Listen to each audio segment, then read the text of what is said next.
తెలుగు ప్రజలకి ఈసారి సంక్రాంతి 2 రోజుల ముందే వస్తోంది. అదేంటి, గ్రహాలు తమ గతి ఏమన్నా మార్చుకున్నాయా, లేకపోతే పంచాంగంలో తిథులు ఏమన్నా ముందుకు వచ్చాయా?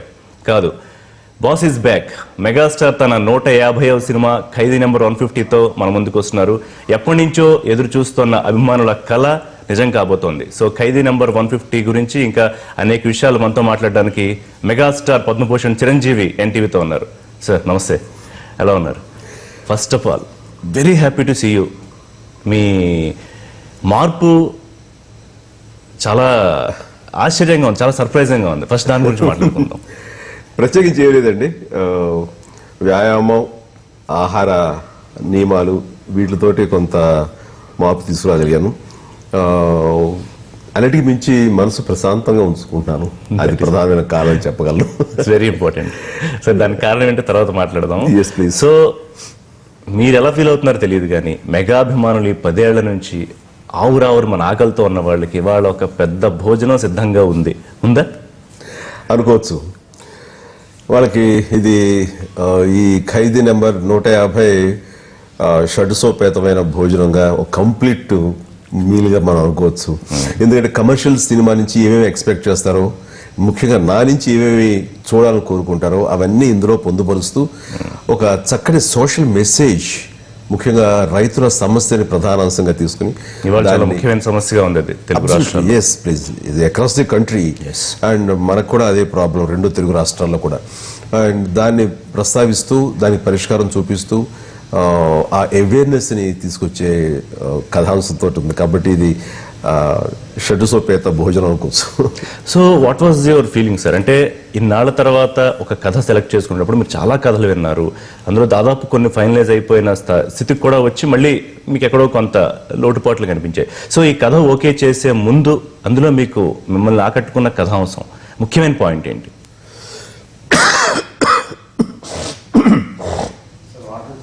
ఉందండి, నా చోకింది ఆపు.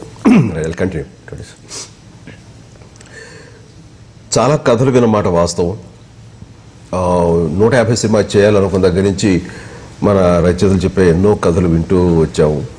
కొన్ని కథలు కొంతవరకు బాగున్నాయి, మరి కొన్ని కథలు అయితే దాదాపుగా బాగుంది అనిపించింది. కానీ ఎక్కడో భయం ఏంటంటే ఈ 150 cinema comeback film expectations sky హైలో ఉన్నాయి. సో వాళ్ళ అంచనాలకు ధీటుగా ఇది మనం మీట్ అవ్వగలమా అనే మీమాంస ఎక్కడో కొడతా ఉంది. ఇదే నెక్స్ట్ ఫిల్మ్స్ అనుకోండి, ఒక కాన్ఫిడెన్స్ ఉంటుంది. ఎస్ అవును, బట్ ఇంత గ్యాప్ తర్వాత వచ్చిన తర్వాత ఈ సినిమా ఎంతవరకు మనం అలరించగలం ఈ సినిమా ద్వారా, ఈ కథల ద్వారా అనే మీమాంస ఉండే సమయంలో ఇంకా బెస్ట్ కథ కావాలి. అంటే కేవలం కమర్షియల్ సినిమా చేయాలి, పూర్తి వినోదాత్మకమైన సినిమా చేయాలి, అందులో నో డౌట్.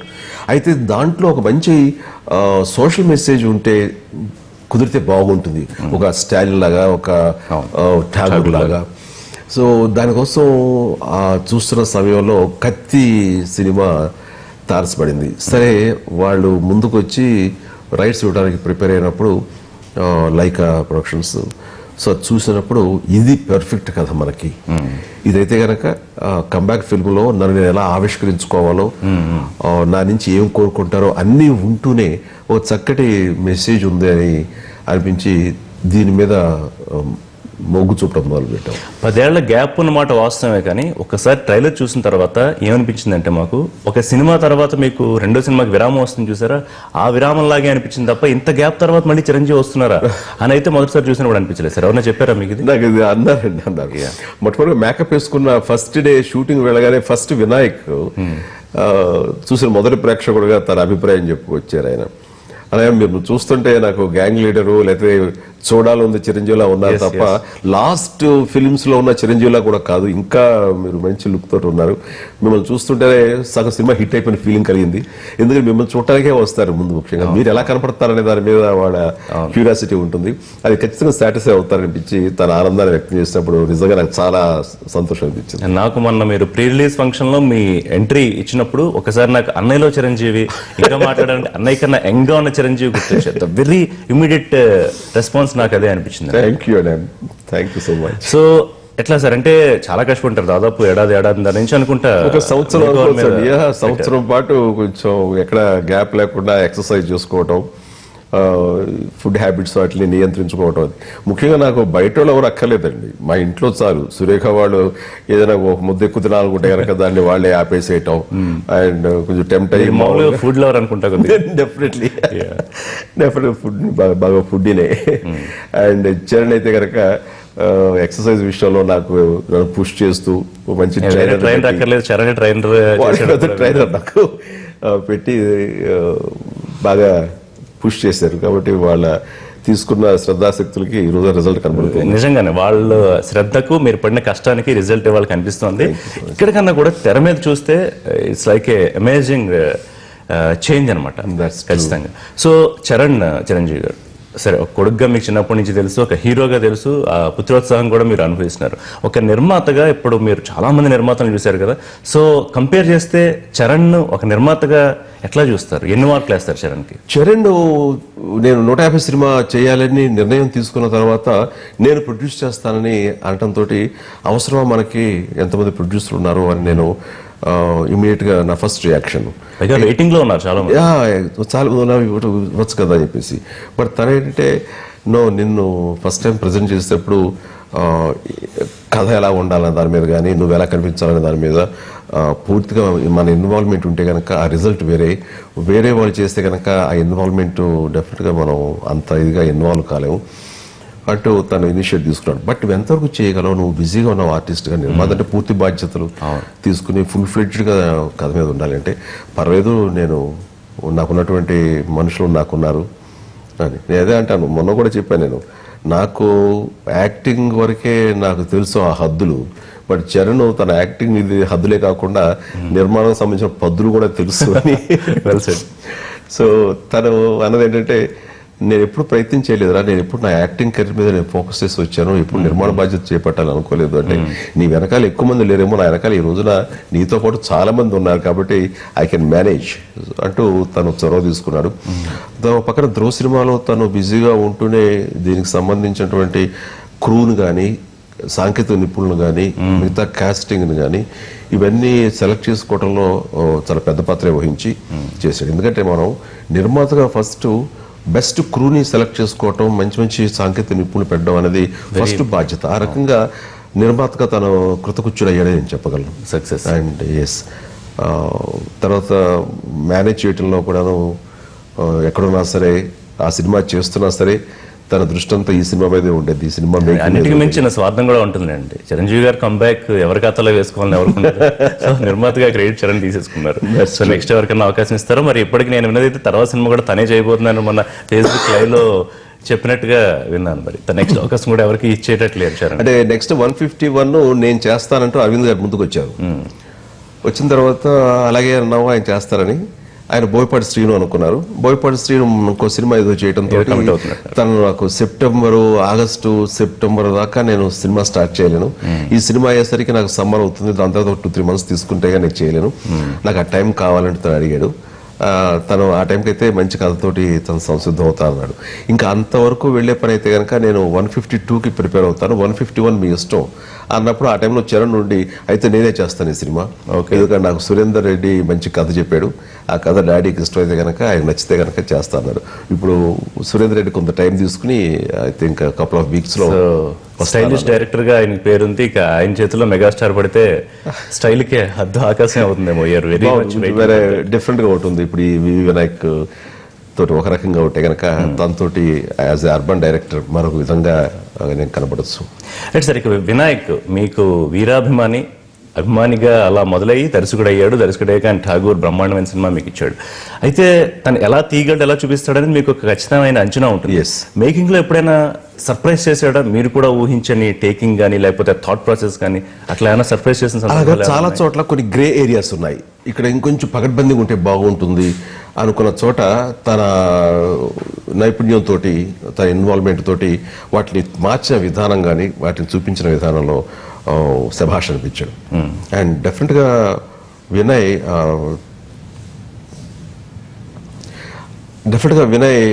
తన మార్కు, తన ప్రభావం ఈ సినిమాలో చాలా ఉంది. నాకు నా నమ్మకాన్ని తను ఒమ్ము చేయలేదు. పైపెచ్చు తన టాలెంట్ తోటి దీన్ని మరో హైట్స్ తీసుకెళ్ళాడు ఈ సినిమాని. అదే కొంతమంది మాట్లాడారు అంటే మీకు ఒక మనిషిని అంచనా వేయడం లేకపోతే వాళ్ళ సత్తాను అంచనా వేయడం మీకు కొత్త ఏమీ కాదు ఇవాళ. అంటే ఒక ఫ్లాప్ తర్వాత చిరంజీవి గారు వినాయక్ని చూస్ చేసుకున్నారేంటి, ఇట్లా కూడా కొంతమంది మాట్లాడారు, మీరు వినే ఉంటారు. ఎస్, అంటే ఫ్లాప్ అనేది ఆ ఎన్నుకున్న కథాంశంలో తప్పిదం వల్ల తప్ప తన డైరెక్టర్గా తనకున్న టాలెంట్ స్టామినా తగ్గి కాదు. అండ్ ఆ విషయంలో ఎప్పుడు వినయ్ వెరీ గుడ్ డైరెక్టర్. అందుకని ఆయన దర్శకత్వపు టాలెంట్ మీద మాకు నమ్మకం ఉండి ఠాగూర్ ఏ రకంగా అయితే తన ఒడి చేతితో నడిపించి హిట్ చేశాడో అదేవిధంగా దీన్ని కూడా ఖచ్చితంగా హిట్ చేస్తాడని నేను నమ్మకంతో ఆయనకి వైపు మొగ్గు చూపాం.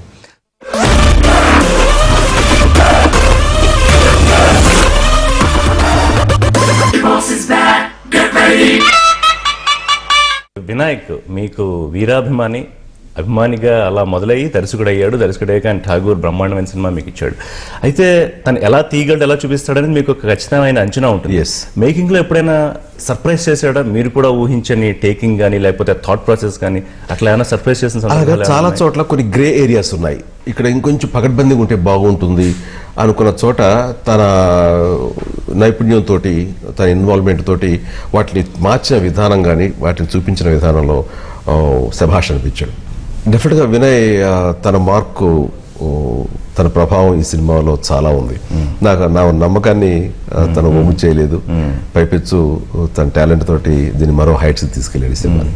అది కొంతమంది మాట్లాడారు అంటే మీకు ఒక మనిషిని అంచనా వేయడం లేకపోతే వాళ్ళ సత్తాను అంచనా వేయడం మీకు కొత్త ఏమీ కాదు ఇవాళ. అంటే ఒక ఫ్లాప్ తర్వాత చిరంజీవి గారు వినాయక్ని చూస్ చేసుకున్నారేంటి, ఇట్లా కూడా కొంతమంది మాట్లాడారు, మీరు వినే ఉంటారు. ఎస్, అంటే ఫ్లాప్ అనేది ఆ ఎన్నుకున్న కథాంశంలో తప్పిదం వలన తప్ప తన డైరెక్టర్గా తనకున్న టాలెంట్ స్టామినా తగ్గి కాదు.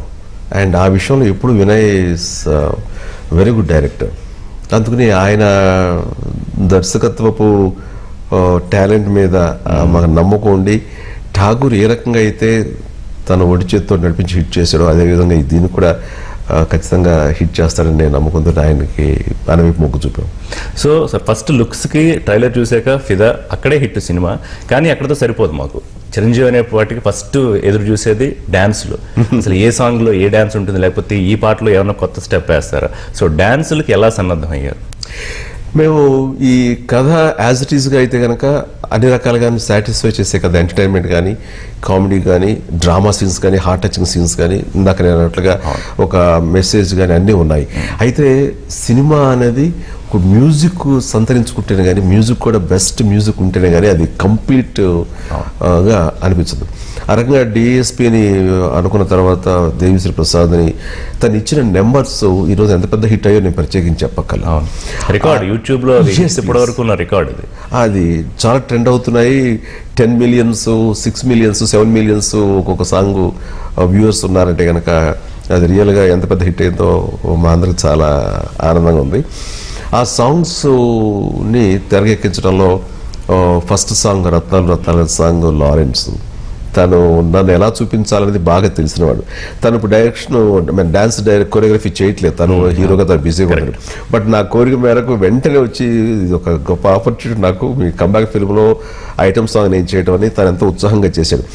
చేసినప్పుడు చాలా కాలం తర్వాత, 10 ఏళ్ల తర్వాత మళ్ళీ తిరిగి నేను డాన్స్ వేయాలంటే నాకే ఒక రకమైన ఎలా చేయగలను అనేది నాకు ఉంది. ఎందుకంటే ఈ మధ్యకాల సంవత్సరాల్లో నేను ఎప్పుడు డాన్స్ సరదా కూడా చేసింది లేదు. ఒకే ఒకసారి ఫ్యూ సెకండ్స్ మా అమ్మాయి శ్రీజ దీనికి సంగీత్కి కొంచెం సేపు చేశారంతే. ఆ తర్వాత ఒక ఆడియో, ఒక అవార్డ్స్ ఫంక్షన్లో ఇంకోసారి చేశాను, దట్స్ ఇట్.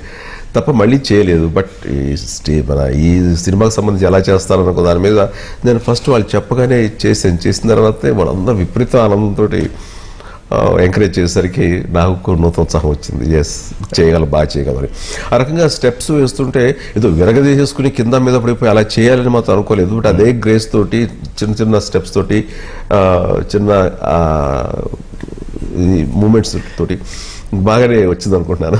అది మీకు అక్కర్లేదు సార్. అంటే చాలా మంది అంటారు ఒళ్ళు హోనం చేసుకోక్కర్లేదు చిరంజీవి గారు, చిన్న గ్రేస్ తో చిన్న మూమెంట్ కంటే ఎక్స్ప్రెషన్ ఇస్తే పడుంటారు అని.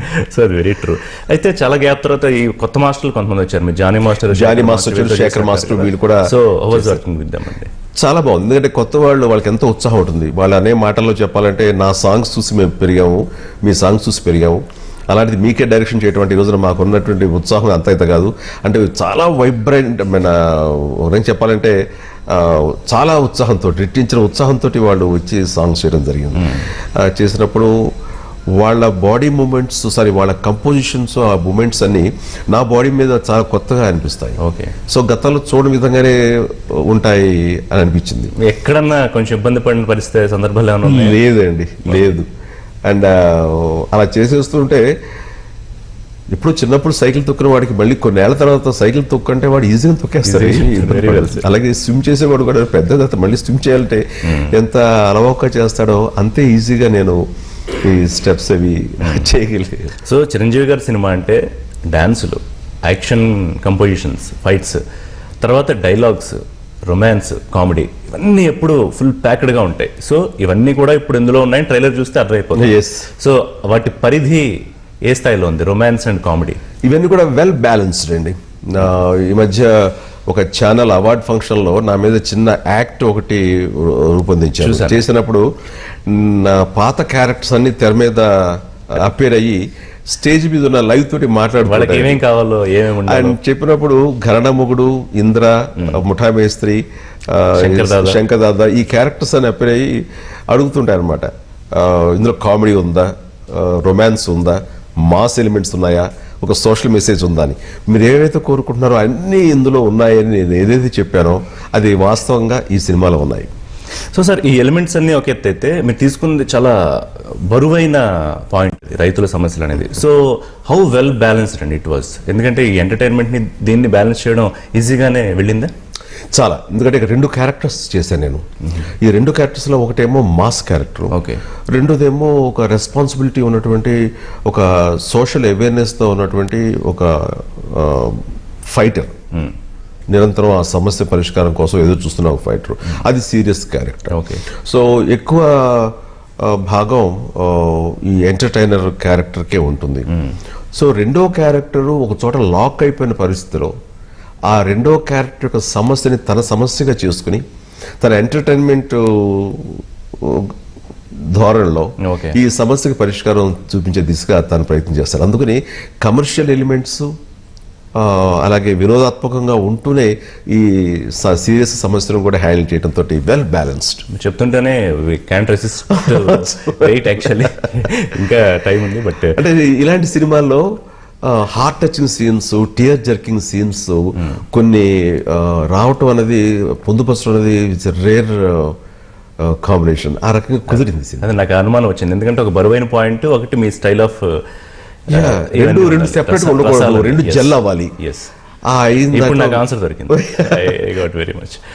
ఈ గ్యాప్ తర్వాత అంటే మీకేం యాక్టింగ్ కొత్త కాదు, మీకేం కెమెరా కొత్త కాదు సార్. ఇన్నేళ్ల తర్వాత first scene, first shot okay అయిన తర్వాత what was your immediate feeling అండి? అంటే ఎస్, ఇది నేను, ఇదే కదా నేను అన్న ఫీలింగ్ ఏమైనా వచ్చిందా? నాకు నిజంగానే 10 years తర్వాత తిరిగి మళ్ళీ కెమెరా ముందు నిలబడాలి ఒక పూర్తి స్థాయిలో అని అనుకున్నప్పుడు లోపల ఒక స్ట్రెస్ లెవెల్ ఉంది. ఎందుకంటే టెక్నాలజీ మారిపోయింది అండ్ ఫిలిం అంటూ లేదు, క్లాప్లు కొట్టడం లేదు. సో టోటల్గా డిజిటైజేషన్ అయిపోయింది. అయినా ఈ సందర్భంలో నేను ఎంతవరకు రాణించగలను, ఎంతవరకు చేయగలను అనే మీమాంస లేకపోలేదు. కానీ లోపల గట్ ఫీలింగ్ ఏంటంటే ఫస్ట్ డే షూటింగ్ సెట్లోకి ఎంటర్ అవ్వగానే కెమెరాస్, లైట్స్, యాక్షన్ అనే సౌండ్, ఈ అట్మాస్ఫియర్ ఇవన్నీ చూస్తుంటే ఎక్కడో తెలియని స్పిరిట్స్ హై లెవెల్కి వచ్చినాయి. అంటే నాకు అనిపించింది, ఇది కదా మన ఏరియా, ఇది కదా మన ఏరియానా, ఇది కదా మన పిచ్, ఇక్కడ కదా మన ఇష్టం వచ్చిన బ్యాటింగ్ చేయొచ్చు అని చెప్పేసి ఆ రకమైన ఒక గుడ్ ఫీలింగ్, భరోసా అనేది కలిగింది. కాబట్టి నాకు ఫస్ట్ డే నుంచే కూడాను, ఫస్ట్ షాట్ నుంచి కూడాను అన్ని స్పిరిట్స్ రీకాల్ అయ్యి బాగా చేయగలిగాను. నేను అనుకుంటా ఈ మధ్యలో గ్యాప్ లో కూడా మీకు అవి నిద్రపోయినప్పుడు లేకపోతే ఎక్కడికైనా వెళ్తున్నప్పుడు అలా రీకాల్ అవుతూనే ఉంటాయి. ఇఫ్ ఐఎమ్ రైట్, ఆ సౌండ్స్ కానివ్వండి, లేకపోతే ఆ అట్మాస్ఫియర్ కానివ్వండి. లేదండి, టోటల్ గా దూరం అయిపోయే ఫీలింగ్. ఏం జరుగుతుందన్నది కానీ సినిమాకి సంబంధించినటువంటి విషయాలు ఏవి కూడా నేను తెలుసుకునే పరిస్థితులు లేను. కంప్లీట్ ఢిల్లీలో ఉండటం కానివ్వండి, పొలిటికల్గా ఈ రకంగా పూర్తి స్థాయిలో ఇన్వాల్వ్ అవటంతో లేదు.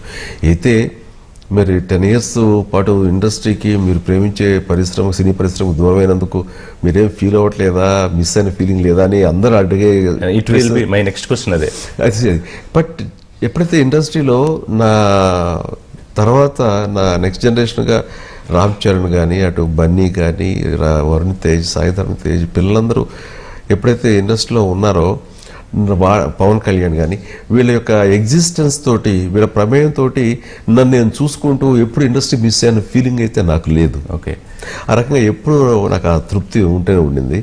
ఇంకా నేను డైరెక్ట్గా చేసే అవకాశం వస్తే కనుక ఇట్స్ నథింగ్ లేదు. కానీ మాకుంది, ఎందుకంటే చిరంజీవిని చూడడం వేరు, చిరంజీవి కానీ చిరంజీవిని చూడడం వేరు ఖచ్చితంగా. ఎందుకంటే మొన్న అంతమంది హ్యూజ్ మీ ఫ్యాన్స్ వచ్చినప్పుడు అసలు అక్కడ ఇసుకేస్తే రాలరు అంటారు, లేకపోతే సముద్రం అంటారు, ఆ స్థాయిలో వస్తే మీకు ఒకసారి అనిపించిందా అరే వీళ్ళని బాధ పెట్టానా ఈ 10 ఏళ్ళు అని? ఎస్, మొన్న సభ జరిగినప్పుడు మాత్రం ఆ ఫంక్షన్లో అంతమంది అంత ఇదిగా ఒక ఫర్వర్ లాగా ఒక కోలాహలంతో అందరూ తన్నుకుంటూ ముందుకు వచ్చి చూడాలి అంటూ దగ్గర రావాలని తాపత్రయం. ఒకసారి వాళ్ళందరినీ చూసరికి ఎన్నాళ్ళు ఎంత మిస్ అయిపోయాను అన్న భావం మాత్రం వచ్చి వెళ్ళింది. అది కాదనలేను. Really missing that way. So they are very happy now fans. So wait చేస్తూ ఏలలు విజిల్స్తో ఉన్నారు.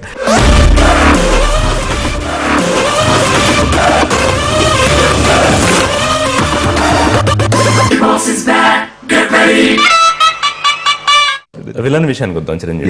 చిరంజీవి గారి విలన్ అంటే, సరే క్యారెక్టర్ చిరంజీవి గారి విలన్ అంటే కనీసం మీ ఇమేజ్ని దాదాపు మ్యాచ్ చేసే స్థాయిలో ఉండాలి. మరి ఒక డెబ్యూని తీసుకున్నారు, మొదట్లో అన్నా కొంచెం రిస్క్ అనిపించిందా, లేకపోతే మిమ్మల్ని ఇంప్రెస్ చేయగలిగాడా, మీరు అనుకున్న అవుట్పుట్ వచ్చిందా? మాకు కార్పొరేట్ సంబంధించినటువంటి ఒక వ్యక్తి ఈ సినిమాలో విలన్ అనమాట. తరుణ్ అరోరా. అండ్ తరుణ్ అరోరా మన ఈ అమ్మాయి పేరు అంజలా జవేరి హస్బెండ్. ఆయన విలన్స్ కొంచెం ఫ్రెష్గా ఉంటే బాగుంటుంది, కొత్తగా ఉంటే బాగుంటుంది అని ఆలోచించి ఈయన సెలెక్ట్ చేయడం జరిగినప్పుడు మేము అనుకున్న లుక్స్ మనిషి ఎలా ఉండాలి, ఎంత సోఫిస్టికేటెడ్గా ఉండాలి, స్టైలిష్గా ఉండాలి అన్నదానికి బాగా కుదిరింది. ఆ తర్వాత పెర్ఫార్మెన్స్ చేస్తున్నప్పుడు కూడా మనిషి చాలా పగడ్బందీగా చాలా బాగా చేశాడు. అండ్ ఫైట్స్ విషయంలో కూడాను అతను రాణించి చాలా హెల్ప్ అయింది. ఆ రకంగా ఆయన కార్పొరేట్ క్యారెక్టర్గా ఒక మంచి పెర్ఫార్మెన్స్ ఇచ్చి మాకు బలంగా నిలిచాడు. అది నాకు చిన్న అనుమానం కలిగింది. అంటే మిగతా వాళ్ళ ముందు స్టైలిష్గా ఉండాలి విలన్లోకి, బట్ చిరంజీవి గారి ముందు విలన్ చేస్తున్నాడంటే ఖచ్చితంగా ఆ కంపారిజన్లో చూస్తారు కదా, ఆడియన్స్ అంతా అదే కంపారిజన్తో చూస్తారు. అమరేష్ పురి లాంటి వాళ్ళతోటి చేసిన తర్వాత ఆ స్థాయి విలన్ ఉండాలని కోరుకుంటారు. బట్ ఈ ఫ్రెష్నెస్ అనేది చాలా హెల్ప్ అవుతుందండి డెఫినెట్లీగా. సో ఫైట్స్, యాక్షన్ సీక్వెన్సెస్ లో ఏమన్నా కాస్త ఇబ్బంది ఏమన్నా పడ్డారా, లేకపోతే? ఏమీ లేదు రిషి గారు, ఆ విషయంలో మాత్రం ఫైట్స్ విషయం కూడా ఎలాగా అనే దాని మీద నాకు ఉంది. ప్రతిసారి ఏదైనా స్టార్ట్ చేసేటప్పుడు ఎలా చేస్తారు ఏమిటి అనే దాని మీద మాత్రం చిన్న మిగతా వాళ్ళకన్నా కొత్తగా చేయాలనుకుంటారు కంపోజర్స్. ఇప్పుడున్న మొత్తం మారిపోయింది. ఒక కడల్ కన్నన్ తప్ప నాతో గతంలో చేసిన వాడు రామ్ లక్ష్మణ్ కూడా ఇప్పుడు ఆ తర్వాత బాగా పాపులర్ అయినటువంటి ఫైట్ మాస్టర్స్. సో వీళ్ళ రామ్ లక్ష్మణులు చాలా బాగా చేశారు. ఆయన చెప్పాలంటే ఇదివరకేస్తే రిస్క్స్ తీసుకున్నప్పుడు కొంచెం ఏదైనా కొన్ని సన్నివేశాల్లో, పోరాట సన్నివేశాల్లో కొంచెం రిస్క్ తీసుకునే ఇది ఉంటుంది. కానీ ఇప్పుడు చాలా సేఫ్టీ మెజర్స్ అనేది ఇదివరకంటే ఇప్పుడు బాగా ఉన్నాయి. ఇప్పుడు ఆ సేఫ్టీ మెజర్స్, సో ఆ సేఫ్టీ మెజర్స్ తోటి బాగా చేయగలిగాం. అసలు తర్వాత చాలా మథనం జరిగింది మీరు సినిమా కథ ఎంచుకోవడానికి. అంటే ఒక రకరకాల ఎక్స్పెక్టేషన్స్ రకరకాలుగా ఉంటాయి. ఒకటి మీ మార్క్ ఎంటర్టైనర్, కమర్షియల్ ఎంటర్టైనర్తో వస్తారా, లేకపోతే పాలిటిక్స్ నుంచి కమ్బ్యాక్ కాబట్టి ఒక పొలిటికల్ బ్యాక్ డ్రాప్ ఉన్న దాంతో వస్తారా, కంప్లీట్గా సోషల్ మెసేజ్తో ఉన్న దాంతో? ఆ టైంలో బాగా కాస్త మదన పడ్డారా? Yes please. అంటే ఎక్స్పెక్టేషన్స్ చాలా హై లెవెల్ ఉంటాయి కాబట్టి దాన్ని మీట్ అవ్వటం అనేది, వాళ్ళని ఎలా సాటిస్ఫై చేయాలనే దాని మీద మాత్రం డెఫినెట్గా చాలా తర్జన భర్జనలు జరిగినాయి. అందులో పొలిటికల్గా చేసి రావడంతో ఇర్రెస్పాన్సిబుల్గా ఏ క్యారెక్టర్ ఆ క్యారెక్టర్ కూడా చేయడానికి లేదని. కానీ ఒక్కటి మాత్రం నేను ముందు చెప్తూ వచ్చాను, ఏదైనా సరే కమర్షియల్గా నా నుంచి ఏం కోరుకుంటారో అవన్నీ పొందుపరిచేలాగే ఉంటుంది తప్ప ఎక్స్పెరిమెంటల్గా ఉండదు. అండ్ ఈ నేపథ్యంలో ఇలాంటి బ్యాక్ డ్రాప్లో మనకి మంచి సోషల్ మెసేజ్ ఉంటే మాత్రం నథింగ్ లైక్ దట్. ఇంకా కుదరని పక్షంలో ఏవైనా సరే వాళ్ళని ఎంటర్టైన్మెంట్తో అలరించి, నవ్వించి, కవ్వించి ఆ రకంగా సినిమా చేయాలని మాత్రం ఒక నిర్ణయానికి వచ్చాం. బట్ ఫైనల్గా వచ్చేసరికి ఇంత నేను చెప్పినట్లుగా ఏ కథ వింటున్నా సరే పూర్తి స్థాయి సంతృప్తిని అప్పుడు ఈ రీమేక్ చేయాల్సి వచ్చింది. And no regrets, remake is wonderful subject. So Kaththi దాన్ని మనకి తగ్గట్టుగా, అది మీకు తగ్గట్టుగా పూర్తిగా ఠాగూర్ ఎలాగైతే అదే రీమేక్, ఠాగూర్ ఎంత బాగా మనం రిసీవ్ చేసుకుని ఇప్పటికీ ఠాగూర్ రీమేక్ అని చాలా మంది తెలియదు సార్, చెప్తే కానీ కంప్లీట్ గా ఒరిజినల్ మా స్టైల్ కి ఇది మీరు రివీల్ చేశారు కాబట్టి కొంత తెలిసింది. అప్పటికిప్పటికి కొంత డిఫరెన్స్ వచ్చింది, అంటే సోషల్ మీడియా కూడా బాగా పెరిగింది ఉండేసరికి మరి అంత ఎక్కువగా ప్రాచుర్యం లభించింది. సో మీ మిత్రుడు బాలకృష్ణ కూడా వస్తున్నారు గౌతమిపుత్ర శాతకర్ణితో. సో పోటీ అనుకోవచ్చా లేకపోతే ఆరోగ్యకరమైన పోటీ అనుకోవచ్చా? సంక్రాంతి పనిలో చాలా సార్లు నీ సినిమాలు ఒక సీజన్ లో రిలీజ్ అవుతుంటే గనక ఇది పోటీ అంటే ఇది ఆరోగ్యకరమైన అందమైన పోటీ తప్ప అనారోగ్యకరమైన పోటీను ఇంకోటి కాదు. కాబట్టి ఈ సీజన్ లో ఎన్ని సినిమాలు రిలీజ్ అయినా సరే తీసుకునే సత్తా స్టామినా ఉన్నటువంటి సీజన్ ఇది సంక్రాంతి. ఇది కొత్త ఏం కాదు. అండ్ ఈ టైంలో అది అయింది. వాళ్ళు రావటం కూడా శుభపరిణామం. రావాలి, వాళ్ళ సినిమా హిట్ అవ్వాలని నేను సభాముఖంగానే చెప్పాను, మళ్ళీ చెప్తున్నాను. Very nice, very nice. And ఇంకో రికార్డు ఉంది సార్, యూట్యూబ్ హిట్స్ ఒకటే కాకుండా 317 స్క్రీన్స్ కేవలం మల్టీప్లెక్సెస్ లో మాత్రమే మొదటి రోజు, మొత్తం సిటీ మల్టీప్లెక్సెస్ లో 317 స్క్రీన్స్ మీద షో వేళ్ల పడుతోంది. అది కూడా రికార్డ్. అంటే దాని లెక్క ప్రకారం చూసినా కూడా మొదటి రోజే చాలా ఎక్కువ కలెక్షన్స్ వస్తాయి సినిమాకి. సో మళ్ళీ అక్కడ కూడా బాస్ రికార్డులు బదులు కొడుతున్నారు. అవన్నీ కూడా నేను విన్నాను. ఖచ్చితంగా అన్ని స్క్రీన్స్ పట్టడం అనేది డెఫినెట్ గా నిలబడే. ఇప్పటిదాకా లేదు, ఇప్పటిదాకా తెలుగు సినిమా చరిత్రలో అన్ని స్క్రీన్లు మల్టీప్లెక్సెస్ లో పడ్డం. నేను అన్ని థియేటర్స్ గురించి మాట్లాడలేదు, అవి చాలా ఎక్కువ ఉంటాయి. అంటే ఈ మధ్యకాలంలో నేను సినిమాలు ఎన్ని థియేటర్లు పడుతున్నా అనేది నాకు అవగాహన లేక నాకు తెలిసి ఇట్స్ రికార్డ్ అయితే. Okay, so boss is back అనేది అక్కడ కరెక్ట్ గా సరిపోయింది, అతికినట్టు సరిపోయింది. సో కాజల్ ముద్దుగుమ్మ, తనకేవో చాలా బిరుదులు చాలా పేర్లు వచ్చాయి. చరణ్తో చేసింది, బన్నీతో చేసింది, నాగబాబు గారితో కూడా ఒక సినిమాలో తను చేసింది, పవన్ కళ్యాణ్ గారితో చేసింది. సో ఫైనల్ గా ఇప్పుడు పరిపూర్ణం అయిందా చిరంజీవి గారితో చేయడంతో? నాకేమనిపిస్తుంది అంటే achievement award, life time achievement ఏదో అంటారు, అలా ఫ్యామిలీ అచీవ్మెంట్ అవార్డు కాజల్కి ఇవ్వచ్చు. సో కాజల్కి ఇవ్వచ్చు అంటారు.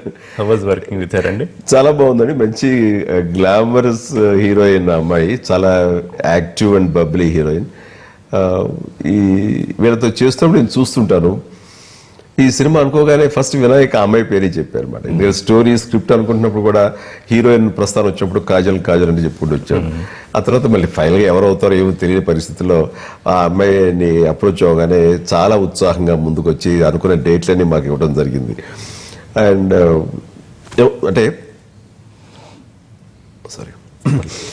అంటే లుక్స్ వైజ్ ఇద్దరం ఎలా ఉంటావు ఏంటి, మరి ఎక్కువగా ఏజ్ గ్యాప్ అంటే తెలుస్తుందా మీమాంస ఉండింది. బట్ ఫస్ట్ సాంగ్ చేసిన తర్వాత చూసుకుంటే అమ్మయ్య ఏం లేదు, బాగుంది. డెఫినెట్ గా ప్రేక్షకులు కూడా అసలు అది మైండ్లో పెట్టుకోరని. అటు కొడుకుతో చేసిన తర్వాత మళ్ళీ నెక్స్ట్ తండ్రితో చేయటం అన్నది, అంటే మీరు అప్పటి చిరంజీవి కాదుగా, ఇప్పుడు చేంజ్ ఓవర్ చిరంజీవి కాబట్టి అంటే హార్డ్గా ఎక్కడ అనిపించలేదు. కాజల్ వింటే ఫీల్ అవుతారేమో, అంటే తన వయసు పెరిగిందా చిరంజీవి గారి వయసు తగ్గిందా అన్న అనుమానమే కనిపిస్తుంది ట్రైలర్ లో చూస్తే. వెల్ బ్యాలెన్స్డ్, బాగుంది. సో మీ పక్కన చేసే హీరోయిన్ కి అందం నటన ఉంటే సరిపోదు, ఇంకొక చాలా ముఖ్యమైన క్వాలిటీ కావాల్సింది డాన్సెస్ మీతో పాటు ఈక్వల్ గా అదే గ్రేస్ తో చేయడం. సో అదంతా బాగా చేస్తుంది అమ్మాయి, చాలా బాగా చేసింది. తను అంటుండేది, మేము కంప్లీట్ గా రోజు డాన్స్ చేస్తూనే ఉన్నాము ప్రతి వరుసగా సినిమాల్లో, మీరు చాలా కాలం తర్వాత మళ్ళీ వేసి ఇంత ఫాస్ట్ ఎలా గ్రాస్ప్ చేస్తారు, టెక్నిక్ ఏంటి అని అడుగుతున్నప్పుడు ఏం సమాజం చెప్పలేకపోయారు. మీరు వాళ్ళు చేస్తుంటే కనుక నేను ఎక్కువ చూస్తూ అబ్జర్వ్ చేస్తూ ఉంటాను అండ్ మానసికంగా డాన్స్ వేస్తూ ఉంటాను. రాగానే ఒకసారి మానసికంగా డాన్స్ చేస్తూ ఉంటాను చేస్తుంటాను. అంతేగాని అలాగే చేసుకున్నా పిలుస్తాను కదా, పిలిచిన తర్వాత పిలిచేద్దాంలే అనుకోను. అదొక్కటే అమ్మ ఇది టెక్నిక్ బాగుందని మేము, ఎందుకంటే వాళ్ళు పిలవగానే వాళ్ళు ఏం చేస్తున్నా సరే ఇక్కడ నుంచి చూస్తుంటాం తప్ప అది లోపల దాన్ని ప్రాక్టీస్ చేయడం అనేది చూడడానికి వెళ్ళాక చేసుకుంటాం. ఇది మంచి టెక్నిక్ అని చాలా థ్యాంక్స్ అని చెప్పేసి అంది. అలాగే కొన్ని కొన్ని చిన్న చిన్న విషయాలు కొంచెం తను కష్టపడుతుంటే అలా కాదు ఇలా చేయి ఈజీగా ఉంటుందని చెప్పేసి కొన్ని టిప్స్ ఇవ్వడంతో తను చాలా హ్యాపీ అయింది. అది మొన్న అదే అంటున్నాను, అదే అంటుంది దృష్టిలో పెట్టుకుని. సో సో చిరంజీవితో చేయటం అనేది it is very good experience అని చెప్పేసి బెస్ట్ కోస్టర్ అని అభిప్రాయపడింది. Very very happy. అలాంటి యంగ్స్టర్స్ ఆ మాట అంటాం చూస్తుంటే చాలా ఎంకరేజింగ్ ఉంటుంది.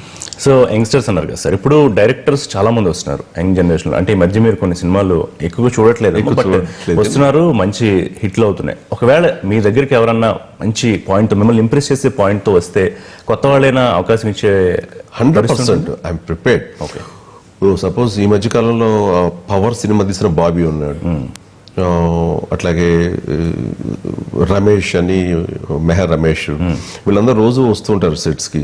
వచ్చేవాళ్ళు వాళ్ళు అంటారు, మిమ్మల్ని చూస్తుంటే మాకు ఎనలేని ఉత్సాహం వస్తుంది, చాలా కొన్ని స్టోరీస్ కి మిమ్మల్ని చూస్తుంటే. ఎందుకంటే చాలా మంది డిసప్పాయింట్ అయిపోయారు సార్, డైరెక్టర్లు, డాన్స్ మాస్టర్లు, వీళ్ళందరూ మీరు సినిమాలు అప్పుడు ఆపేసిన తర్వాత. ఎందుకంటే చాలా మందికి డ్రీమ్ ఉండేది, మనం వింటూ ఉంటాం, నా డ్రీమ్ ఏంటంటే చిరంజీవి గారిని డైరెక్ట్ చేయాలి, నీ డ్రీమ్ అంటే చిరంజీవి గారు సాంగ్ చేయాలి. వాళ్ళందరూ ఇంకా అయిపోయిందా, అవకాశం లేదు మనకి అని ఒక అసంతృప్తి. ఇప్పుడు వాళ్ళందరికీ ఒక అవకాశం వచ్చినట్టు అనుకోవచ్చు. ఐ థింక్ ఈ సినిమా చూసిన తర్వాత వాళ్ళ కొత్త ఉత్సాహం వస్తుంది. రేపు పొద్దున స్క్రీన్ మీద వాళ్ళందరూ వెళ్తారు, చూస్తారు, చూసిన వాళ్ళ కొత్త ఉత్సాహం వస్తుంది. ఎస్, మనకు మంచి ముడిసరుకు దొరికింది, దీన్ని మనం బాగా వాడుకోవచ్చు అంటూ ఇంకా వాళ్ళ మేధస్సుకి పదును పెట్టి మంచి మంచి సబ్జెక్ట్స్ రాబట్టే విధంగా వాళ్ళందరూ కూడా సమాయత్తం అవుతారన్న నమ్మకం నాకైతే ఉంది. So we have to wait. So Dangal సినిమా చూస్తున్నప్పుడు నాకు మైండ్ లో సినిమా చూస్తున్నంతసేపు మీరే ఉన్నారు, ఎందుకంటే పర్ఫెక్ట్ గా చిరంజీవి గారికి యాప్ట్ అయ్యే సబ్జెక్టు అని చాలా సార్లు అనిపించింది. ఫ్రెండ్స్ తో కూడా ఒకళ్ళిద్దరితో అంటే వాళ్ళు కూడా అదే ఫీలింగ్ ఎక్స్ప్రెస్ చేశారు. చూసారా మీరు దంగల్? చూడలేదు, మా అబ్బాయి చూశాడు. ఓకే, ఫెంటాస్టిక్ సబ్జెక్ట్, చాలా బాగుంది. ఎస్, చెప్పాడు, ఇలాంటి ప్రయత్నాలు చేస్తే బాగుంటుందని. నేను 150th సినిమా ఎక్స్పెరిమెంట్గా చేయకూడదంటాం. కారణం ఏంటంటే గతంలో ఏదైతే చూసి వాళ్ళు వెయిట్ చేస్తారో అలాగే చూడాలని కోరుకుంటున్నారో అంతవరకు మనం చేసి ఆ తర్వాత సినిమా మనం ఏదైనా ఎక్స్పెరిమెంట్ చేసినా, కొత్తగా మనం ఆవిష్కరించుకునేలాగా మనం ప్రయత్నాలు చేసినా, ప్రయోగం చేసినా దెన్ సెన్సిబుల్గా ఉంటుందని నా ఆలోచన. అందుకు నేను నెక్స్ట్ సినిమాలో అలాంటి అవకాశం వస్తే కనుక ఎస్, ఖచ్చితంగాను. అందులో వండర్ఫుల్ యాక్టర్ ఎవరు కనిపించట్లా. ఇట్లాంటి క్యారెక్టర్ చేయాలంటే ఎవరు చేయాలి, ఎవరు చెప్తే జనాలకు వెళుతుంది అంటే you are the only option అనిపించింది అనమాట సినిమా చూస్తున్నప్పుడు. ఓకే, అమీర్ ఖాన్ వండర్ఫుల్ అండి, ఎలా ట్రాన్స్ఫార్మ్ అయ్యాడు. అలాగే నేను కొన్ని ట్రైలర్స్ అవి చూశాను, టీజర్స్, అండ్ అమేజింగ్ యాక్టర్ అండి, కమిటెడ్. Yes, wonderful. సో అలాంటి యాక్టర్ నేను తెలుగులో అవకాశం వస్తే కనుక చిరంజీవితో చేయాలి అని అంటున్నది నాకు ఎనలేని ఉత్సాహంగా అనిపించింది, ఎంత ఎంకరేజింగ్ అనిపించింది. I look forward. గారు కాదు, అమితాబ్ బచ్చన్ గారు వెయిట్ చేశారు మీ 150 సినిమా గురించి, మీకు గుర్తుంది కదా సభలో.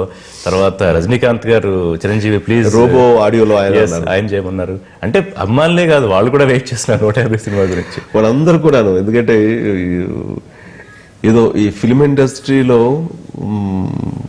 మనం ఇండస్ట్రీ నన్ను వద్దనుకుని కాదు, నేను కొంతకాలం గ్యాప్ ఇచ్చి పీక్ లో ఉండగా వెళ్ళాను కాబట్టి వాళ్ళకి ఆ డైజెస్ట్ కావటం లేదు. అందులో ముఖ్యంగా చాలా షాక్ తిన్నారు అభిమానులు. కాబట్టి తిరిగి నేను రావటం, తిరిగి చేయటం అన్నది వాళ్ళకి ఎనలేని ఉత్సాహంగా ఉంది. అందుకని కంబ్యాక్ కి, ఈ పునఃప్రవేశానికి నాకు వస్తున్నటువంటి వెల్కమింగ్ నిజంగా అంతా ఇంత కాదు. అభిమానులు, సామాన్య అభిమానుల దగ్గర నుంచి, నా అభిమానుల దగ్గర నుంచి అమితాబ్ బచ్చన్, రజనీకాంత్ వీళ్ళ వరకు కూడా నువ్వు రావాలి, చెయ్యాలని కోరుకుంటున్నారంటే కనుక ఎంత బలంగా ఉంది వాళ్ళ కోరిక. ఆ చేస్తున్నంతసేపు నన్ను ముందుకు నడిపించిన శక్తి వాళ్ళ ఉత్సాహం, వాళ్ళు ఇచ్చిన ప్రోత్సాహమే.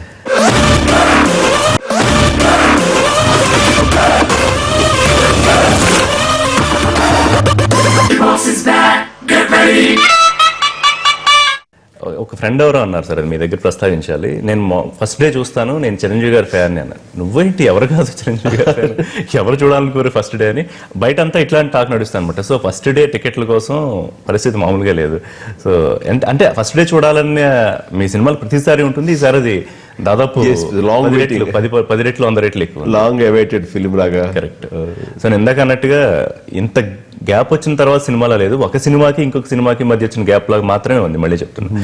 సో అపార్ట్ ఫ్రమ్ దట్ కొంచెం సినిమాకి పక్కకెళ్తే కనుక మీకు అభ్యంతరం లేకపోతే, మొన్న నాగబాబు గారి కామెంట్స్ మీద వాట్ ఈస్ యువర్ రియాక్షన్ అండి? నాకు అది సర్ప్రైజింగ్ తను అన్నది. కాకపోతే తను ఎందుకు అన్నాడు అంటానికి, మేమందరం కూర్చున్నప్పుడు ఆయా సందర్భాల్లో ఆయా కామెంట్స్ వాళ్ళు చూస్తున్నప్పుడు మా మధ్య ప్రస్తావనకు వస్తుంది. వచ్చినప్పుడు ఏంటి అన్యాపదేశంగా అంటారు, మనం ఏదైనా ఒక మాట మాట్లాడితేనో, లేకపోతే వాళ్ళని హట్ చేసే విధంగా అంటేనో, లేకపోతే అన్నెసరీ కామెంట్ చేస్తేనో తిరిగి వాళ్ళు ఈ రకం మాట్లాడటం అనేది సబబు, అది జస్టిఫైడ్. ఈ రకంగా కామెంట్ చేయడానికి మనం సాఫ్ట్ టార్గెట్ లాగా దొరికే వాళ్ళకి ఓకే. ఏంటిది ఇలా చేస్తారేంటి, ఇప్పుడు ఎవరు ఎందుకు ఇలా మాట్లాడాలనేది దాని మీద మాకు కొంచెం హర్ట్ ఫీలింగ్ ఉంటుంది. ఇవన్నీ కంపేర్ అయ్యి నాగబాబు నేనైతే కనుక అవి వింటాను, ఫీలింగే ఆ తర్వాత బ్రష్ ఆఫ్ చేసేస్తాను. అండ్ మీరు ఎప్పుడు బయట అయితే బహిరంగ సభలో అసలు ఎప్పుడు బయటపడరు జనరల్ గా. అది బ్రష్ ఆఫ్ చేస్తాను, ఇవన్నీ పట్టించుకుని వీటి అంత ఇంపార్టెన్స్ ఇవ్వకూడదని చెప్పేసి అనిపిస్తుంది.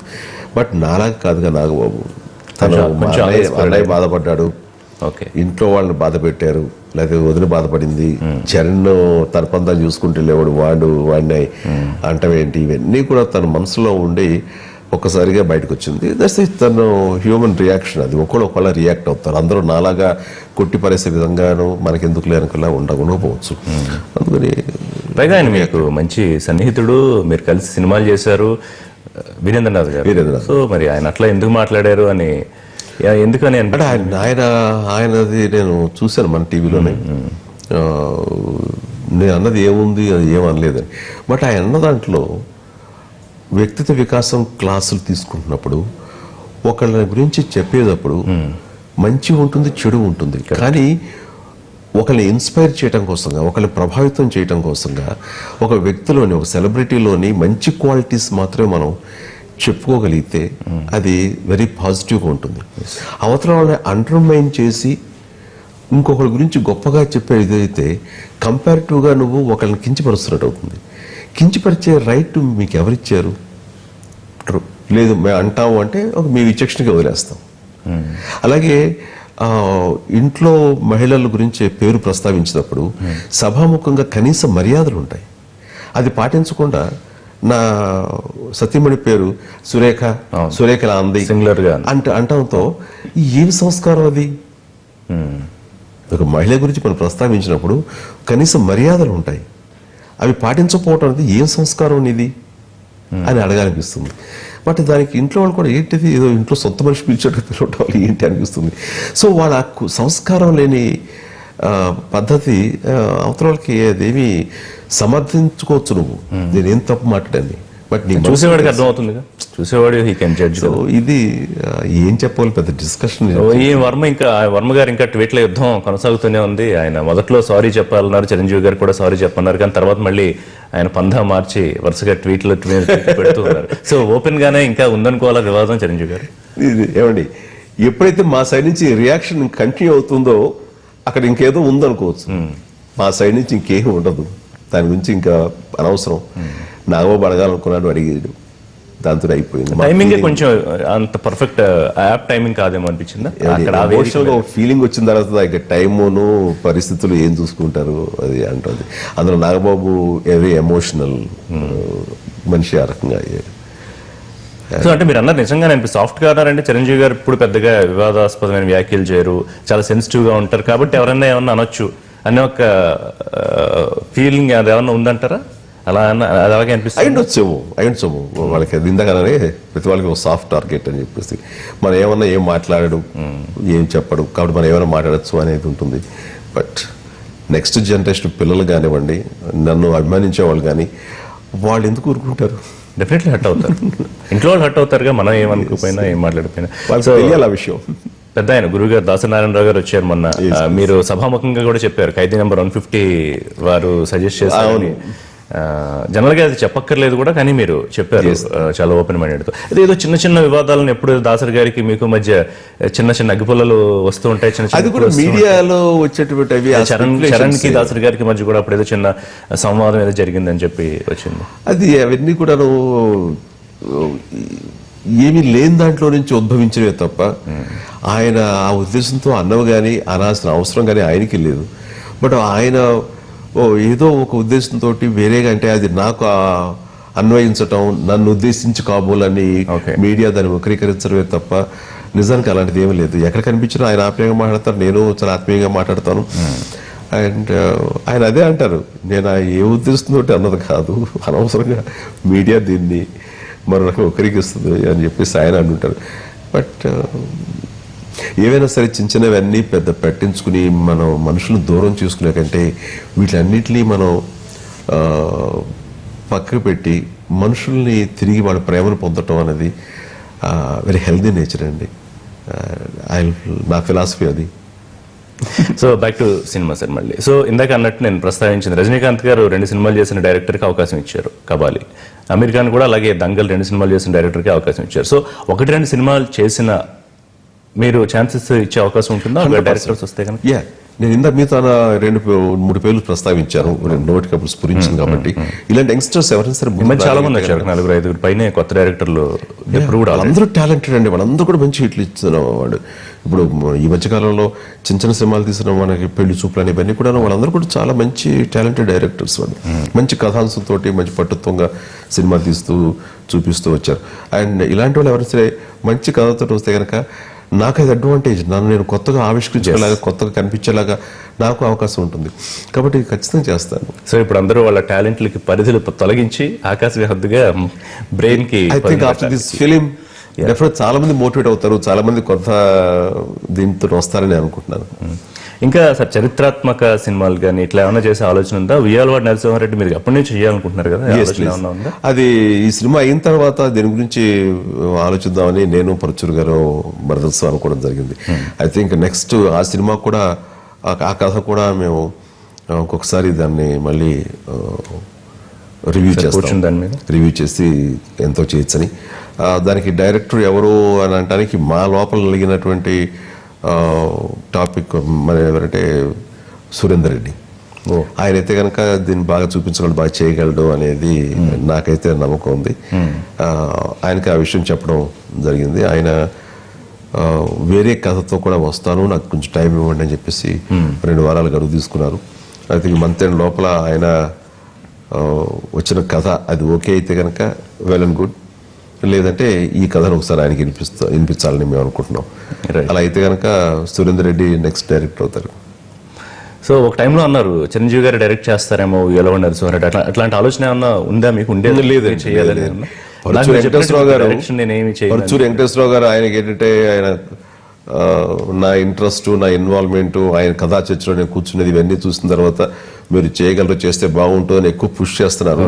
ఐ థింక్ అనుకుంటే చేయగలం, కానీ చక్కటి టాలెంటెడ్ డైరెక్టర్స్ మనకి అవైలబుల్గా ఉన్నప్పుడు ఆ అదనపు బాధ్యత వాళ్ళకి అప్పచెప్తే వాళ్ళు దాన్ని జస్టిఫై చేస్తారు. నేను యాక్టింగ్ మీద నేను ఫోకస్ చేయొచ్చు. అండ్ డైరెక్షన్ అనేది అదనపు ప్రెషర్, ఒత్తిడి అది తీసుకోవాల్సిన అవసరం ఏముందని నాకు అనిపిస్తుంటుంది. అంటే ఇప్పుడు కాదు, ఎప్పుడైనా ఆలోచన ఉందా అసలు డైరెక్షన్ చేయాలి? నాకు లేదు.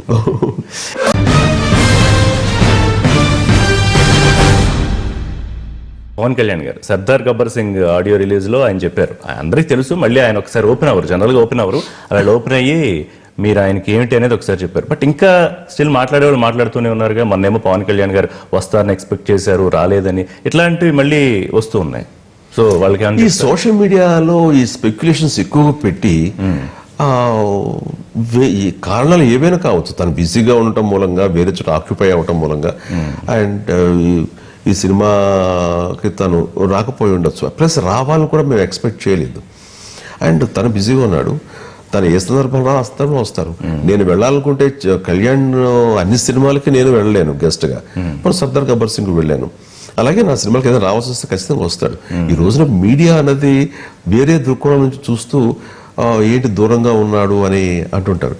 యాక్చువల్ తను ఇప్పుడు కూడాను వెరీ లో ప్రొఫైల్లో ఉంటాడు, ఇంట్రావర్ట్, ఎక్కువగా మితభాషి, ఎక్కువగా మాట్లాడు. మేము అందరం 10 మంది ఇలా కూర్చుని మాట్లాడకుండా కాసేపు వెంటనే తన గదిలోకి వెళ్ళిపోయి తన పుస్తకాలు చదువుకుంటున్నాం, వేరే వ్యాపారాలు, వేరే ఆలోచనలు ఉంటాడు. అండ్ మాకు చిన్నప్పటి నుంచి పవన్ కళ్యాణ్ ఎలా ఉంటాడని తెలుసో ఈ రోజుకి తను అంతే. ఓకే, మీడియా కొత్త రకంగా చూస్తుంది, ఇదివరకు బాగుండేవాళ్ళు బాగోలేదు అన్నది. ఇది కేవలం వాళ్ళకి పూర్తిగా తెలియక, తన బిహేవియర్ ఏంటని తెలియక, తన యాటిట్యూడ్ తెలియక ఈ రకంగా అంటమేది. సో అన్న ప్రతిసారి మేము సమాధానం చెప్పాలని మేము అనుకోవట్లేదు. సో అది చిన్న లోటు, మనందరూ ఉన్నారు ఆ ఫ్రేమ్ లో, వారు ఉంటే కూడా లోటు ఎవరు కూడా ఎవరిని ప్రత్యేకించి ఆహ్వానించలేదు. అందరూ ఇంట్లో కుర్రవాళ్ళే, వాళ్ళగా స్వచ్ఛందంగా ఆ రోజున వాళ్ళకి రావాలని ఉత్సాహం ఉంది, ఖాళీగా ఉన్నారు కాబట్టి వాళ్ళందరూ వచ్చారు. అండ్ పవన్ విషయంలో తను బిజీగా ఉన్నాడు కాబట్టి ప్రత్యేకించి రావటం అనేది తను ఏర్పరచలేకపోయాడు. That's it, very simple. Any comment on Pawan Kalyan గారి పార్టీ అండ్ పాలిటిక్స్? తను వెళ్తున్న తనకు ఆశయాలు వెరీ గుడ్ అండి, మంచి ఐడియాలజీ ఉంది. తపన ఉంది, సర్వీస్ చేయాలి అంటూ ఒక ఎంతూజాస్టిక్ పర్సన్, ఆనెస్ట్, నిజాయితీ గల మనిషి అండ్ స్ట్రైట్ ఫార్వర్డ్ మనిషి. అలాంటి వ్యక్తి ఒక ఉన్నతాశయం కోసంగా రావాలి, తన వంతుగా ఏదో చేయాలని తపన పడుతున్నప్పుడు we have to welcome it. And నా వరకు నేను నా దారి వేరు, తన దారి వేరే అయి ఉండొచ్చు, కానీ లక్ష్యాలు మాత్రం ఒకటే, గమ్యం ఒకటే. పీపుల్ నేను పవన్ కళ్యాణ్ గారిని కూడా ఇదే ప్రశ్న అడిగానండి. ఇప్పుడు మిమ్మల్ని అడుగుతున్నా, పవన్ కళ్యాణ్ గారి మెంటాలిటీకి, వారి ఆలోచన ధోరణికి మన రాజకీయాల్లో ఆయన ఇమడగలుగుతారా ఇవాళ ఉన్న రాజకీయాల్లో? కానీ రాజకీయాల్లో ఆ టైప్ ఆఫ్ మనుషులు కొత్తగా రావటం మూలంగా రాజకీయాలకి కొత్త ఒక నిర్వచనం, ప్రొఫైల్ వస్తుంది, కొత్తగా ఉంటాయి. ఎందుకంటే ఈ రాజకీయాల్లో మోసలో పోసిన రాజకీయ విధానం, రాజకీయ నాయకులు ఉన్న టైంలో అలాంటి వాళ్ళు వస్తే కనుక ఫ్రెష్నెస్ వస్తుంది, కొత్త విధానాలు చూస్తారు, కొత్త రిజల్ట్ చూస్తారు. కాబట్టి we have to welcome. But వాళ్ళు క్రష్ చేసే ప్రయత్నం కూడా చేస్తూ ఉంటారుగా, ఆల్రెడీ బలంగా ఉన్న వాళ్ళంతా. బట్ ఎవరైనా తట్టుకుని నిలబడగలిగిన స్టామినా ఉన్నవాడు పవన్. సో చిరంజీవి గారు ఏంటి ప్రస్తుతానికి రాజకీయాలకి తాత్కాలికంగా చిన్న బ్రేక్ ఇచ్చారా, లేకపోతే ఎట్లా? ఇది ఈ విభజన తర్వాత రాష్ట్ర వ్యాప్తంగా, దేశవ్యాప్తంగా, ముఖ్యంగా మన తెలుగు రాష్ట్రాలకు సంబంధించి కాంగ్రెస్కి ఒక స్తబ్దత ఏర్పడింది. ఇది వాస్తవం. ఇది దీని దృష్ట్యా మేమందరం కూడా కొంచెం లీడర్గాను ఖాళీగా ఉండాల్సిన పరిస్థితి వచ్చింది. అంటే వరుస ప్రోగ్రాం చేయడానికి కానీ, లేకపోతే ప్రజల్లోకి వెళ్ళటానికి కానీ, ఇవన్నీ కూడాను రెస్పాన్స్ కూడా చాలా ముఖ్యంగా ఒక స్తబ్దత ఏర్పడిన ఈ టైంలో నాకు అనుకోకుండా ఈ యొక్క మన సినిమా ఫీల్డ్ నుంచి కూడా నాకు ఈ రకమైన స్వాగతం ఉండేసరికి నేను ఈ రకంగా దృష్టి సారించాల్సి వచ్చింది. అలాగే పొలిటికల్ గా రేపు పొద్దున యాక్టివ్ అవ్వాలి ఎన్నికల సమయంలో అంటే కనుక దానికి సమాయత్తం అయి ఉంటాను. అందుబాటులో అయితే ఉన్నారు, పార్టీకి అందుబాటులో ఉన్నారు. అంతేగాని టోటల్ గా దూరం అవటం అంటే అలాంటివి కూడా కొన్ని వచ్చాయి, రారు, వదిలేశారు, అయిపోయింది, సినిమాలే చేస్తారు, ఇట్లా కూడా కొంతమంది మాట్లాడుతున్నారు. అట్లా అయితే ఏం లేదు. ప్రస్తుతం ఫోకస్ దీని పెట్టాను. అండ్ తర్వాత మీలో ఎవరు కోటిస్తున్నాడు ఒకటి చేస్తాను, యాంకరింగ్. మీ పాత్ర నేను పోషిస్తాను అక్కడ యాంకరింగ్. సో ఆ ఎక్స్పీరియన్స్ ఎలా ఉందండి? చాలా బాగుంది, చాలా ఎక్సైటింగ్ ఉంది. యాక్టింగ్ అనేది ఒక రకంగా ఉంటే కనుక అక్కడ లైవ్ లో పార్టిసిపేట్ చేయటం, లైవ్ లో స్పాంటేనియస్ గా మాట్లాడటం, ఇవన్నీ కూడా చాలా ఎక్సైటింగ్. డైరెక్ట్ గా ఇంట్లోకి వెళ్ళిపోతారు. ఎగ్జాక్ట్లీ. అది ఎంత ఒక రకంగా ఈ సమయంలో ఈ సినిమా చేసిన ఈ తరుణంలో దీనికి ఎక్స్టెన్షన్ ఆఫ్ దిస్. నేను మళ్ళీ మీలో ఎవరు కోటేశ్వరం అవటం అనేది ప్రజలకి మరింత దగ్గర అవడానికి, వాళ్ళ ఇళ్లలోకి నేను వెళ్ళటానికి, వారి మనసులోకి మరింత దగ్గర అవడానికి నాకు మీలో ఎవరు కోటేశ్వరం చాలా దోహదపడుతుంది, ఉపయోగపడుతుంది అనుకుంటున్నాను. రైట్ సార్, ఫైనల్ గా ఏం చెప్తారు మీ అభిమానులకి, లేకపోతే ప్రేక్షకులకి, దేశవ్యాప్తంగా, ప్రపంచవ్యాప్తంగా ఉన్న తెలుగు ప్రజలకి? నిజంగా స్పందించిన మనసుతో చెప్తున్నాను, వాళ్ళు ఇన్ని సంవత్సరాల గ్యాప్ తర్వాత కూడా మళ్ళీ వాళ్ళు వెల్కమ్ చేసే విధానం చూస్తుంటే నిజంగా ఏంటి ప్రేమ, ఏంటి అభిమానం వీళ్ళకి నా మీద అనేది ఎప్పుడు నన్ను ఒక రకమైన ఆశ్చర్యం గురి చేస్తుంటుంది, ఒక ఉద్వేగానికి లోనయ్యేలా చేస్తుంటుంది. అండ్ దానికి తార్కాణంగా మొన్న జరిగినటువంటి ఆ సభలో 18, 15, 20 ఏళ్ల కుర్రోళ్ళు వాళ్ళందరూ ఉధృతంగా మీదకు వచ్చేసి ఆ యొక్క కోలాహలం ముందు వాళ్ళు వెనకాల ఫ్యామిలీస్ కూడా వచ్చారు. ఆ ఫర్వర్ చూపిస్తుంటే వావ్ అనిపించింది. ఎందుకంటే నేను సినిమాలు వదిలేసే టైంకి వాళ్ళ వయసు 5 ఏళ్ళు, 8 ఏళ్ళు, 9 ఏళ్ళు ఉంటాయి. పూర్తిగా చిరంజీవి అంటే ఏంటి అని కూడా అవగాహన లేదు. బట్ ఈ 4-5 ఈ 10 సంవత్సరాల 9 సంవత్సరాల కాలంలో వాళ్ళకి ఆ ప్రేమ నా మీద ఎందుకు పెరిగింది, ఎందుకు అంత ఎగబడుతూ ఆ ఫంక్షన్కి వచ్చి అంత ప్రేమను కనపరిచారు అన్నది తలుచుకుంటుంటే కనుక ఈ గ్లామర్ కానీ, ఈ ఇమేజ్ కానీ, ఇది దుర్భేద్యం, ఇది కాంక్రీట్ అన్న ఫీలింగ్ వచ్చింది. ఈ సందర్భంగా నాకు ఒకసారి అమితాబ్ బచ్చన్ గారు చెప్పిన మాట గుర్తొస్తోంది, రజనీకాంత్ గారు చెప్పిన మాట కూడా గుర్తొస్తోంది. ఇండియాలో సూపర్ స్టార్ అంటే ఓన్లీ చిరంజీవి మాత్రమే అని మీరుండగా ఆ సభలో అమితాబ్ బచ్చన్ గారు చెప్పారు. సో ఇదంతా అది వాళ్ళ సంస్కారమును, వాళ్ళ ఆ ప్రేమని ఆ రకంగా కనపరచడానికి నిజంగా నేను ధన్యుడిని. ఆ రకంగా వాళ్ళకి ఆ సూపర్ స్టార్స్ ఇద్దరికి నా కృతజ్ఞతలు. బట్ అది ఎంకరేజింగ్ గానే తీసుకుంటాను తప్ప వాళ్ళని మించా మనం కాదు. సో చిరంజీవి గారు, అందరూ వెయిట్ చేస్తున్నట్టు బాస్ ఇస్ బ్యాక్. సో ఆ డైలాగ్ చెప్పినప్పుడు వెయిట్ చేయడమే కాదు, అది వింటున్నప్పుడు మరింత ఆనందం పొందుతున్నారు. సో ఒకసారి మన ఇంటర్వ్యూలో మీ నోటి ద్వారా డైలాగ్ వినాలనుకుంటున్నాను. అది ఇంటర్వెల్ సమయంలో అన్న డైలాగ్ అది. ఇంటర్వెల్ ముందు ఒక పోరాట సన్నివేశం జరుగుతుంది ఫైట్లో అందరినీ చిత్తగొట్టేసిన తర్వాత ఇంకా ఆవేశంతో కూర్చున్నప్పుడు విలన్ ఫోన్ చేస్తాడు. చేసి ఏంటి 10 మందిని కొట్టేది మాత్రాన హీరో అనుకుంటున్నావా, ఏంట్రా నీ పొగరు అని. ఎస్, పొగరు నా ఒంట్లో ఉంటుంది, హీరోయిజం నా ఇంట్లో ఉంటుంది. After a gap boss is back. Corporate బీర్లు తాగిన బాడీ నీది, కార్పొరేషన్ నీళ్లు తాగిన బాడీ నాది, పెట్టుకోకో, చూస్తారా అంటాడు. కమాన్ వెయిటింగ్. ఇది సీరియస్లీ మేము కూడా వెయిటింగ్ సార్ అది చూడడానికి. Please, thank you so much. నిజంగా ఈ కమ్బ్యాక్ సినిమాకు సంబంధించి ఇంత పెద్ద ఎత్తున వెల్కమింగ్ ఉంటాం, ఇంత పెద్ద ఎత్తున ప్రజలు చూడాలి, ప్రేక్షకులు చూడాలని ఎదురు చూడటం, థియేటర్ల దగ్గర ఈ కోలాహలం ముందే ఒక రోజు ముందుగానే కనపడటం, ఇవన్నీ చూస్తుంటే చాలా ఎంకరేజింగ్ అనిపిస్తుంది.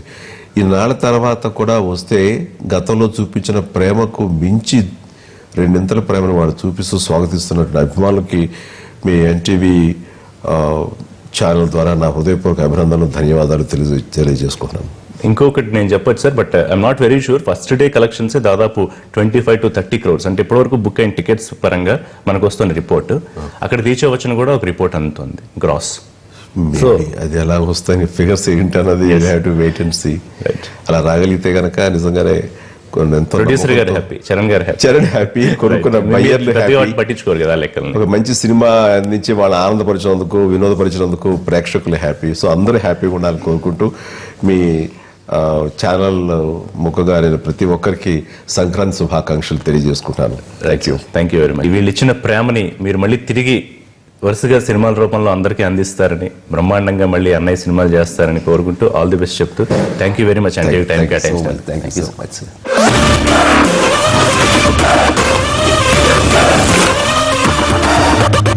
Boss is back. Get ready.